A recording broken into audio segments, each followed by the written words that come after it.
It's long been the case that everyone's entitled to his or her own opinion, but it's only in the past decade that all those people have been able to share those opinions with the world so easily. Add in the kind of disclosures that come with hashtags such as #MeToo, and it can feel like uncharted waters. Where has all this left the state of discourse today? Let's find out. In alphabetical order, from Susan G. Cole, cultural commentator and contributing books editor at Now Magazine. Jen Gerson, correspondent with The National Post. Vicky Moshama, national columnist for Metro News Canada. Darren Thorne, adjunct professor at the Osgoode Hall Law School. And Robin Urbach, columnist and opinion editor for CBC News. And we are delighted to have all of you around our table today. You for the first time. You for the first time, Jen. The Chinook blew you in from Western Canada, eh? Apparently it was cheaper to fly me here than to put me up out there. I love it. I love it. That's so much better. We all know that discourse has changed a lot over the past year. There is just stuff you cannot talk about anymore. And we want to find out how that's happened. Robin, how has discourse changed over the past year? I think what we are seeing a lot of is the erosion of that mushy middle ground. Those gray areas seem to be kind of dissipating away a little bit as we carve out our sides here and there. It's hard to explain sort of how that happened. I think part of it has to do with the way that we consume news. We have these little filter bubbles around ourselves.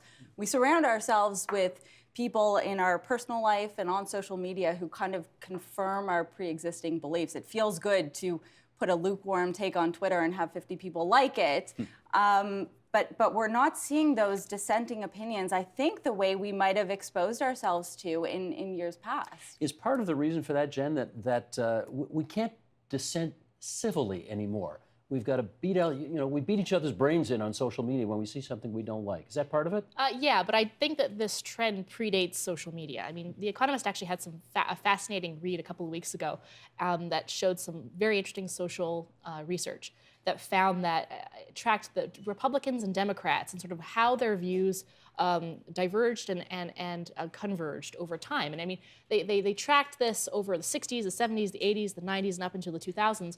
And they found that, 60s, 70s, 80s, there was actually a pretty big overlap. If you think of it like a Venn diagram, those two groups were not so far apart. I mean, you definitely had the fringes, but there was still some agreement of position on a lot of issues. And over the decades, as the 90s start to come into play, as talk radio becomes more of an issue, as cable TV becomes more of an issue, these two groups just went further and further and further apart.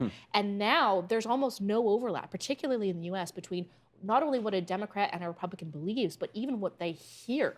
I mean, it's not even that we're disagreeing about the same issues, we're not even talking about the same issues anymore. If you think about, if I could say, Sure. if you think about the idea of discourse generally, traditionally that's meant a conversation. These days when you talk about discourse, it's more an argument. And it's the sort of argument where you have angry people on either side yelling at each other and also yelling past each other, not listening to one another. And it's for exactly the reasons that I think you pointed out, both of you have pointed out, that there's this polarization of the facts that now people are getting in.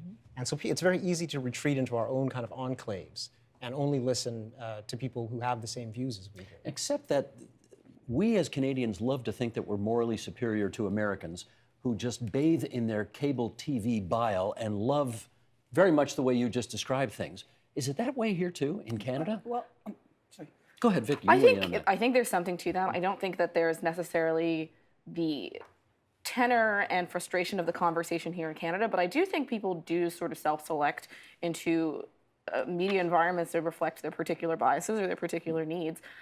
Canadians are not any more exempt from watching CNN than Americans are, but we match CNN with whatever particular Canadian local channel also reflects those choices. But I think we're not exempt from many of the things that Americans are dealing with, which is that now there's an expansion of who has access to the discourse. I think we've always thought of it as sort of one great conversation that all of society got to participate in. But it's actually, there's been a dominant discourse and sets of people who got to define what that was, and people who are outside of that who didn't get to participate. And now what we're seeing is more people who've been outside of the traditional dominant discourse who are contributing, and they're getting louder, and they're getting much more insistent on ensuring that their viewpoint is represented. Susan. And I think that's a good thing. That's one of the good things that's going on, is that there are no longer these very small groups of elites who get to put their opinions out there, but that everybody can express them.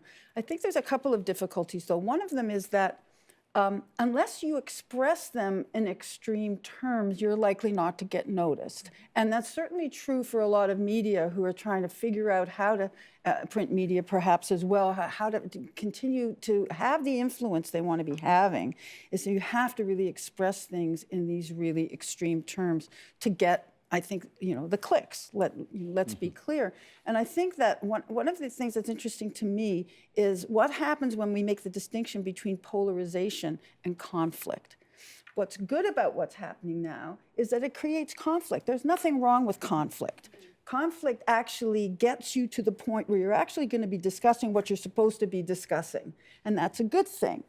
But polarization means that you're not going to be having the conversation at all. And I think that's what has changed now. Conflict, the extremeness of it may help you get to the point, but polarization will not allow the dialogue to happen. Go ahead, Jen. Okay, so here's what's good and what's bad. Is that it's really, really good that social media and I guess the lowering of the standard for publishing is giving access to people who are non-traditional people to have their voices heard and have their opinions heard. That's all the really, really good side of all of this. The bad side is that I think that if you're looking for a historical analog to where we're going right now, you really have to go to the 18th century and the widespread adoption of the printing press and the emergence of pamphleteers and propagandists into the public square, and to find the equivalent degree of nastiness, lies, misinformation, conspiracy theory, and that's really where I'm getting concerned. It's this polarization, but it's a polarization combined with just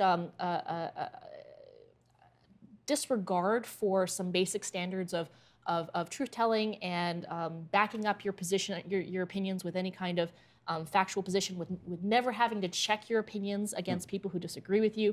And that's where you get sort of the breakdown of the polity. And that's where you get what I fear, which is it's not just the conflict, which is a good thing, but it's a breakdown of social discourse that can lead to fracturing and, at its most extreme end, violence. Can I find out from Robin why you believe, you're right, facts seem less relevant today when marshalling an argument than ever before. Why do you think that is?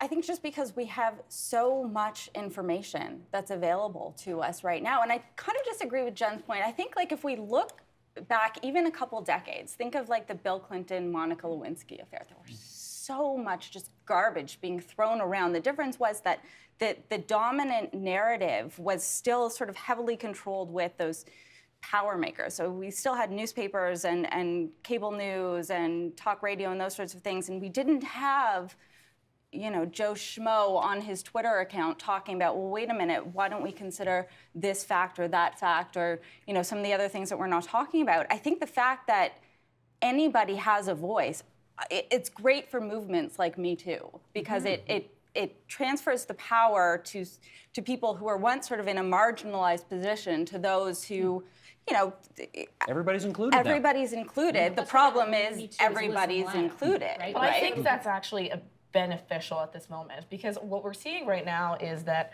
a lot of the men who are being caught up in sexual assault scenarios within the Me Too moment, many of them are the men who got to define what politics meant, especially over the last election and across Hillary Clinton's entire career. So you had men who had a complete disregard for women who were defining the conversation about a woman politician. And so that's what happened. That's a part of the discourse that we missed out on. We didn't actually get to have a full and fair reflection on what it meant to have a female leader for the entirety of her career, because there were men who sat in with complete disregard for women, and that's what we're finding out now. And so there are parts of the discourse that I think I'm not so much concerned about the rapid change and the nature of invective at the moment. I'm more concerned about the lack of indictment over what had happened previously, who was missed out of the conversation, what sort of discourses did we fail to have when we should have had them. And I think that's what I think is, for me, missing from this. Because the editorial gatekeepers were borderline misogynist. Yes, absolutely, and I think Maybe not borderline. Maybe and you not see that a borderline, lot yeah. also when it comes to conversations around race or conversations around indigeneity.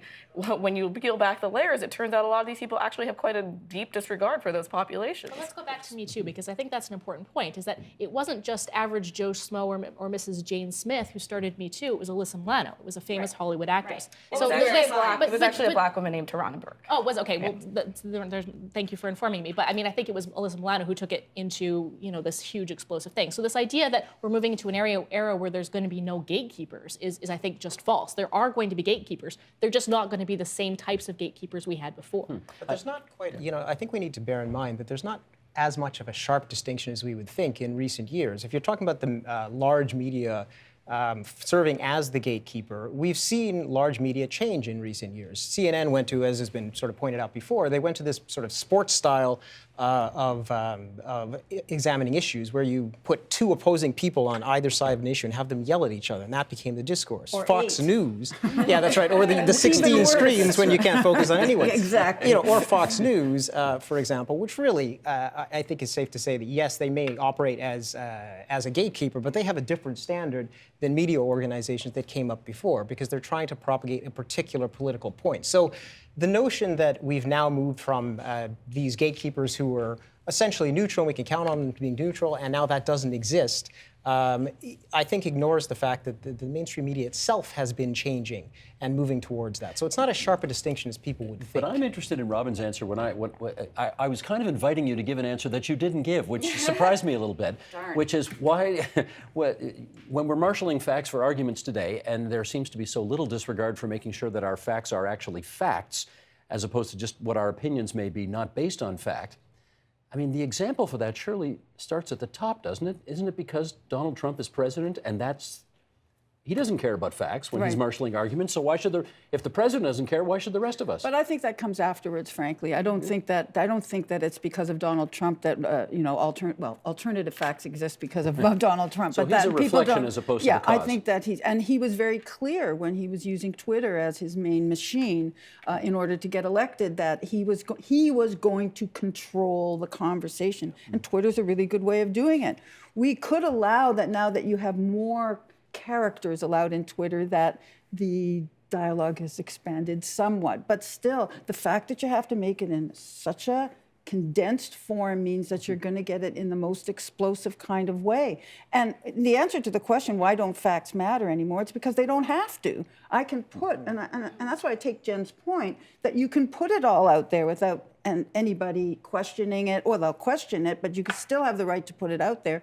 And that's why libel lawyers are kind of going insane right now. They don't really know what to do with it because there's no control in that. To bring it back to Trump, though, I think the idea that facts don't matter, I think he is proof positive of that, actually. He made his political debut, if you want to call it that, by peddling a conspiracy theory, by saying Barack Obama was a secret Muslim born in Kenya, what have you, and now he's the president. Mm-hmm. So, I mean, if we want to take an A1 example of the fact that facts just don't matter, he's it. Mm-hmm. I'd also add that I think that Donald Trump, as you said, he's not the cause of polarization. He's the result of 3 decades of polarization. The manifestation of it. He's the inevitable example of what happens when the polity starts to break down. It's the edge of the spear, if you will. But I will say that example to me is telling, because Barack Obama never had that opportunity. He could not even approach anything that was less than fact-based. He did not have the privilege to spout something that was that had no basis in fact. And so who gets to actually for whom facts don't get to matter is also interesting. We have to be careful about that. I mean, Barack Obama did pitch Obamacare as saying, and you'll be able to keep your doctor too at the end of the day, when he knew full well that wasn't the case. But that's a little bit different. But that's than more detailed and intricate and policy-based, and yes. But nothing Donald Trump you could ever say is intricate or policy-based. I wouldn't say they're on the same plane. That's Yes. fair enough. That's fair enough. Let's play a clip here. This is a former Facebook executive talking about the impact of social media on all of what we're talking about here tonight. Sheldon, roll the clip if you would. It is a point in time where people need to hard break from some of these tools and the things that you rely on. The short-term dopamine-driven feedback loops that we have created are destroying how society works. No civil discourse, no cooperation, misinformation, mistruth. And it's not an American problem. This is not about Russian ads. This is a global problem. So we are in a really bad state of affairs right now, in my opinion. It is eroding the core foundations of how people behave by and between each other. Stay on the wide shot, if you would, Sheldon. We have a bit of a rarity today, in as much as we have 5 guests, all of whom use social media. That isn't always the case on this program. Actually, it's almost never the case on this program. In a show of hands, how many of you here, by your own admission, spend perhaps too much time on social media? 1, 2, 3. Oh, and you two are all disciplined over here, eh? Absolutely. You are, eh? Well, It may also are telling the truth. No, it can also be a generational thing, to be fair, to me. And as for me, maybe I'm a bit of an anomaly. It's not that I don't spend time on social media, but I do kind of restrict my time on social media because, one, it's an incredible time waster. And then secondly, there is something incredibly distasteful about what you sort of find there. To the point where you need a break from that from time to time. And so I actually make a point of trying to do that. But I don't, when I make that claim, which is, it's a true claim, by the way, that I do, I'm not entirely negative about social media. I have my own reasons for not wanting every time I'm having a conversation with somebody to have to pause in that conversation to tweet something about it, because I like to be present in my conversations. so what contribution does social media play in all of this? But I do not think that it's only negative. And I mean, if it were only negative, we wouldn't have had the been raped, never reported hashtag. We wouldn't have the Me Too hashtag. And we wouldn't have, and there's a lot of news journalists on this panel, we wouldn't have access to information in the way that we have it now. The problem is that it is hopelessly unfettered. And we don't really have a way to deal with that. But I would be very careful before I would say, what the gentleman on the clip said, which is, let's withdraw. I don't think that's the answer right now. If it were all negative, we would not keep on getting pulled back into the morass. Like, of course, there's parts of it that are positive. There are moments when I have these brilliant interactions with total strangers who totally inform me and enlighten me in ways like I would have predicted. And then I have someone, saying nasty things about me and my son. I mean, like, it's a balance, and you have to take and leave what you can. But I think that what that CEO said is very reflective of a conversation that's happening across Silicon Valley right now about the way that social media has been constructed to become addictive. I mean, it's been described as essentially a slot machine. One of the things that really shocked me when I had a brief stint as an editor at the National Post is watching where our traffic actually came from, and suddenly being shocked by how little of our traffic and how little of my audience was coming from Twitter, because I was spending hours and hours and hours of my day interacting, engaging, building a profile on Twitter, to suddenly realize like 5% of my traffic was actually coming from there. And I had this epiphanic moment when I was like, oh my God, what a waste of my energy and my time and my life. And I think it completely shifted the way I approach social media and Twitter. I think you have to be watching the traffic, though, to realize that. And I've been in the same position as Jen, seeing, Facebook is a humongous driver of clicks and traffic compared to Twitter. The problem is our perception of who has influence is often skewed. So someone will write, for example, it happens to me all the time, someone will write a column and it'll go on Twitter and there will be this humongous backlash and everybody is angry and there's mobs of people saying this is awful and so should be fired and I can't believe this was published. And for those who know about Twitter's influence, we kind of look at it and we say, it doesn't matter, it's just Twitter, it's a nasty little ecosystem on the fringes of society. But for the people who are slightly removed, looking at it from the offices on the 12th floor or whatever, looking down and saying, "Ooh, we really messed up with that one column. We've got to do something about it." Not recognizing that this is just a little small, a little blip. Vicky, you did put your hand up when I asked, do you spend a disproportionate amount of your time on Twitter? How do you feel it has contributed to the polarization that we find now in our discourse? I don't know that I share your experiences of Twitter. I think for me, it is as much a place to find a community. It is hard being a Black person in Canada and to find a community who wants to have the kind of conversations you want to have. And a lot of my ability to do that has come from Twitter, and a lot of my ability to make connections between Black academics and Indigenous academics comes from Twitter. And so if it were not for that, my work would be harder to do. But it also makes it easier to explain. It makes it easier to make my argument, to say to an editor or to someone who says, like, why does this matter? Say, like, well, actually, this whole community is tweeting about it. It's why Black Twitter is a phenomenon, because they bring to light conversations that would otherwise not be heard or that would otherwise be dismissed. I don't know that there's an era where you would have a conversation like the one that's happening right now. Cornel West wrote a piece about Ta-Nehisi Coates in The Guardian, and now there's a conversation about what it is to be a Black academic and what are the sort of relationships we have with one another, that conversation would happen mostly in the halls of academia and would never rise to the surface of a newspaper like The Guardian. But now you're seeing it because Twitter has helped bring to light the fact that these conversations are happening and we they're all have ongoing access to them. and they're relevant and everyone has access to it. And so it makes it easier for marginalized communities to explain what the conversations are in their communities and to show that there's complexity to them. And I think for me, Twitter is overall a positive experience. Can we get out of our echo chamber? Do we get out of our echo chambers on Twitter? Does anybody know? No. We're still inside? I don't know what an echo chamber is on Twitter, though. Well, it means I write about race, and so half the time, I'm dealing with people who are decidedly not in what people would call my echo chamber. I live in a world that's not necessarily my quote-unquote echo chamber. If I wanted to solely be surrounded by people who support me, I would just hang out with my mom all the time, But I don't live in that world. I think that's, you can opt to live in a filtered world if that's something you want, but that's not something everybody has access to. And it's worth reflecting on when we talk about, is the discourse changing or is it polarizing people? The question for me is always, for whom? I'm going to push back on that one a little bit. If you think that you're not in an echo chamber, you're so deep in the echo chamber that you can't see the edges anymore. We're all in an echo chamber. We all filter our experiences. We're all filtering who we're getting access to our information from. And it's only until we're actually put in a situation with people who are utterly unlike us politically, demographically, and all of the rest that we start to get a sense of just how deep our own rabbit holes and go. as journalists, obviously, we will be following people on Twitter that we don't agree with, and we will be maybe even friends with people on, notice they're called friends, though, on Facebook. But I actually think most people are getting their Facebook feed from people who agree with them and are following people on Twitter that they agree with. A good journalist will not.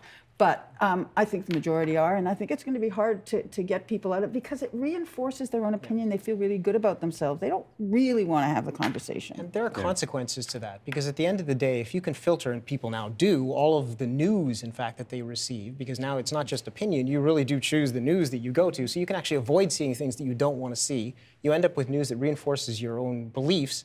And I think it leads to things that would have previously been unthinkable. And I would throw out Roy Moore and his election as a result.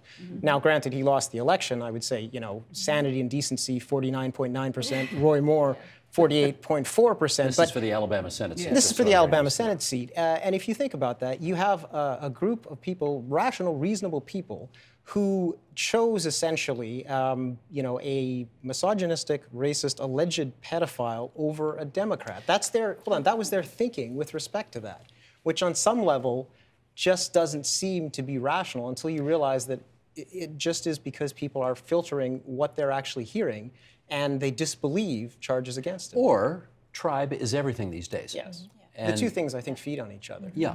So the tribal, I don't know, you said a minute ago, Jen, you didn't think we were all in our, you thought we were deep inside our echo chambers. Every single one of us is in your echo chamber. And if you don't accept that as a starting fact, you will never claw your way out of it. Except that I completely disagree, because again, I'm sure lots of people are, nobody chooses to be friends with somebody who's hostile to them. I'm not going out to befriend members of the KKK just to feel like I'm now reflecting, a variety of views. But I think, if you are not in, I think there is a diversity of thought amongst the people we select, but it doesn't have, just because they're very similar to our own does not necessarily make it not have nuance or difference. I think that gets erased. Not every person who's a liberal is only friends with the exact same kind of liberal. There's disagreements within that, and I think that also has to be considered a fair way to reflect your choices. If you're only having disagreements about semantics within liberalism, then you're still in the liberal rabbit hole. And vice versa with conservatism. The only thing I would say is that I think that I agree with you on one point, and that is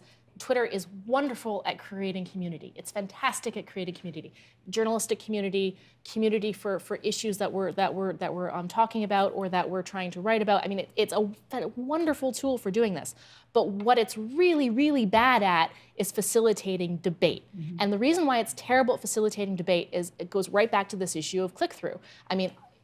How many times have you seen people arguing about a column that they saw on Twitter, and you know that the click-through rates on that column from Twitter are like 1.6%, which means the vast majority of the people who are arguing about that column haven't even clicked through it to read it. I would say on top of that, too, I think, especially when it comes to Twitter, there's really a performative aspect to it. When you have a debate on Facebook, or when you send someone an email and you're having a debate on email, you're having that debate to further your mind, to expand, what it is that you're talking about, to hear their point, to share yours. when you're doing it on Twitter, I think for the vast majority of us, myself included, we know that people are watching, right? So we're performing, we're showing off our intellectual bona fides or our Promoting the allegiances. brand. Exactly, promoting the brand. So I think in a way that kind of negatively affects the way that we have these interactions, because we're not just doing it for the pursuit of knowledge or for the pursuit of some sort of greater meaning. We're doing it because, at least to some degree, we know people are watching and we want to show people what we're made of, and I don't think that's helpful. And isn't it the case that some journalists are actually, some of us are required to tweet? We may not even necessarily choose to do Is that. that part of your job description Well, now? not my job description now, but there are many who. There are many who are. Who you Although absolutely. I think more and more, with all the problems that come out of Twitter, we're kind of being quietly discouraged to do that's that. Well, that's So, Well, let me take this out of social media and back into real life for a second, because one of the reasons we're having this conversation around this table tonight is that in 4 or 5 or 6 days, many people are going to be gathering because 'tis the season, and they are going to be with family and friends around tables. And I want to know what's off limits now. There are subjects that you just will not bring up right now because it will start World War III around the Christmas table. Is anything hands off in your life now? My family's always been a handful, so nothing's ever been particularly hands off. But that's actually a phenomenon that, when I started going out to other families, bigger dinner events, discovering that they don't talk about these things. They don't talk about anything. It's a lovely conversation about the dog or what's on the menu, but not no deeper and no why? deeper political conversations. But this predates this particular moment in time. This predates social media. This is me discovering that largely on the whole, white families were not having the conversations my family was having, and I think that's sort of for me where I think things need to be not off the table anymore. But I think what people are having difficulty with is the first-year student who comes back and is feeling all riled up doesn't actually know how to have I don't like the word civility because I think it implies a lot of things, but doesn't actually know how to have a conversation that doesn't lead to rancor and dissent and tension. Darren and I have gone to places where they have started the evening off by saying, we are not talking about Donald Trump tonight. We are not talking about Donald Trump tonight. Is that where we're at now? Well, you'd hope that isn't where we are, but that is, there are, as it's been said, families that just don't want to get into this because you don't want the conflict. But the point is that, my family is much the same way. We talk about everything. And sometimes when we get into extended members of the family, it can be uncomfortable, but it should be uncomfortable because otherwise, again, we're just back in this echo chamber and we're not listening to anything else. I think one of the problems that I'll just say is, in addition to this performative aspect that was being spoken about, there's just something, some people, it's very easy for people to just be judgmental in a moral way about what's going on. And so if you see something like Roy Moore, you can frame it in the way that I just did. Well, you have people who have essentially decided to vote for, a racist, misogynist pedophile over a Democrat, and you make a moral judgment on that. Those must be, therefore, bad people. And it's something that I think we have to refrain from, and that doesn't happen enough, because it seems to me that a lot of social media is exactly that, where people give into that impulse to just judge and judge harshly. But how there is a flip side Isn't to that that. just basic character assessment? If you choose to participate in those things that are inherently negative, then I absolutely have enough information to make a moral assessment. Yeah, the second point that I was actually going to make is you do have to balance that off, because sometimes you do have to call a spade, right? At the end of the day, sometimes if you say something and someone turns to you and says, you're kind of a bigot, it might actually be because you're a bigot. We're not past that. Part of the problem is, though, the way that we make sense of information is we like to put people in boxes because it helps us understand, who we are. So I look at Jen and I say, Jen is a right-wing hack, and yeah, off with her head, exactly. So I understand Jen. Good. Done, easy, on to the next, right? Okay, but government journalist over there, all right? Yeah, I know, right? But I do think, though, that around the Trump thing, I think the reason why we don't want to talk about Trump at the dinner table is because he's getting too much airspace and too much of our time, and it winds up. It's a very hard conversation to have that takes 5 minutes. Okay, we dealt with Donald Trump now, because it just seems to take everything over, and I think it's okay if certain things don't get talked about. But I'll speak speaking as a Jewish woman.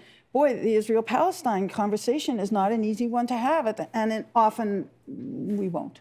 That's true. I think it speaks to a lot of the fact that some of these conversations aren't easy, and a thing people are not comfortable with doing. And I know, like myself, like we say on Twitter, we're all sort of like acting like the smartest person in the room. But I think a really useful thing to say sometimes, and I think that's handy at these times when you're having these sort of tense family conversations, to say, I actually don't know enough about that.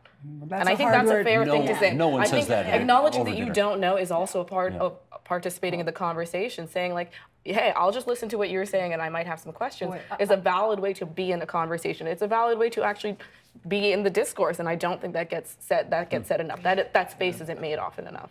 Let's take a look at the monitors here in the studio, because this is a meme that seemed to encapsulate how many people feel.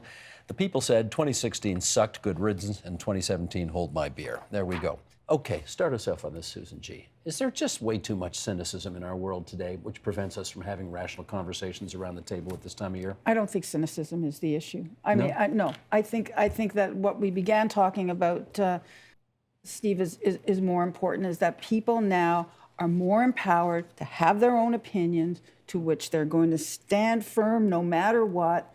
And it's a new thing. I mean, it's a new thing, a kind of empowerment that we've never seen before. And then it just keeps feeding itself, because you state your opinion, you get the response, you tighten up your opinion. And I actually think, if anything, Twitter and social media are battling cynicism in that way, because you cannot not have an opinion. Yeah, except that it's not cool not to have an opinion. We got about a minute to go here, Jen, and it feels like some days when I'm on Twitter, everybody's trying to outsnark the next guy, you know?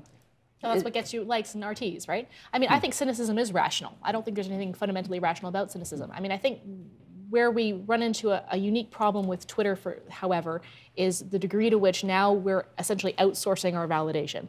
We're so in the loop looking for that RT that hit the 1,000-liked tweet that we're outsourcing a lot of our own ability to find value within ourselves and value within our own opinions, and we're sending it out and saying that we're going to be dependent on this, Silicon Valley company in order to give us the attention and the validation that we need. And I think as a writer, that's incredibly dangerous. If you need to come at your opinions and your perspectives from a place of deep personal values and personal insight. And when you start relying so much on Twitter, not as a broadcast and not as a community builder, but as something to feed your own sense of self-worth back to you, that's when we've now given up the plot. That's when we've sacrificed something fundamental about ourselves to private companies based in California. Robin, anybody prepared to predict that we'll be more civil to each other in 2018?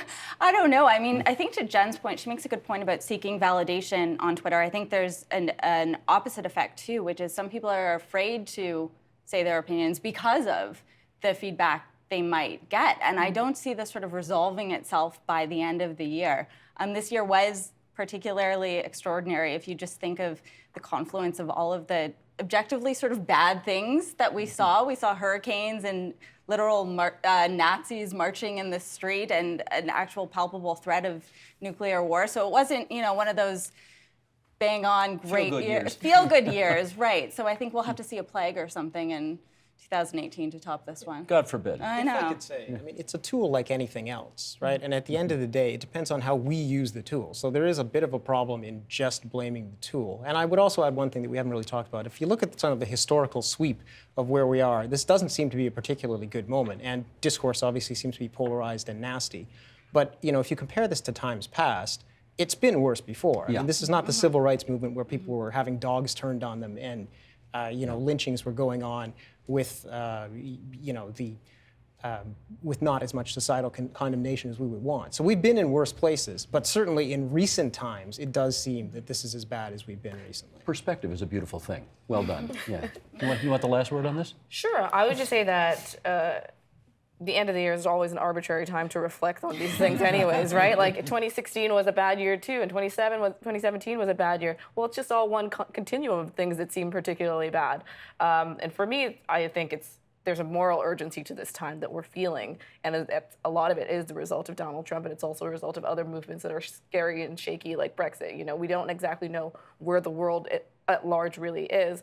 But I mean, I do think that there are positive moments that I do care about, and I do think that they show that, if we're not being more civil, we're at least changing the nature of conversation in a way that's positive. We started the year at the Women's March, and we're wrapping up the year on a conversation about what it means for women to face sexual harassment. I think these are positive movements that are worth taking the time to think of as, maybe a lot of 2017 was bad, but there was quite a lot of good within it too. Here, here. On that uplifting note, we're going to finish our conversation here, which I thought was very civil. And Jen didn't drop the F-bomb once. That's it, not once. I am so proud of you. You have no idea. There's still time. That's right. Okay, in which case, let me get out of here fast. Thanks, everybody. Let's scoot. The Agenda with Steve Bacon is brought to you by the Chartered Professional Accountants of Ontario, helping businesses stay on the right side of change with strategic thinking, insightful decisions, and business leadership. Are you on the right side of change? Ask an Ontario CPA.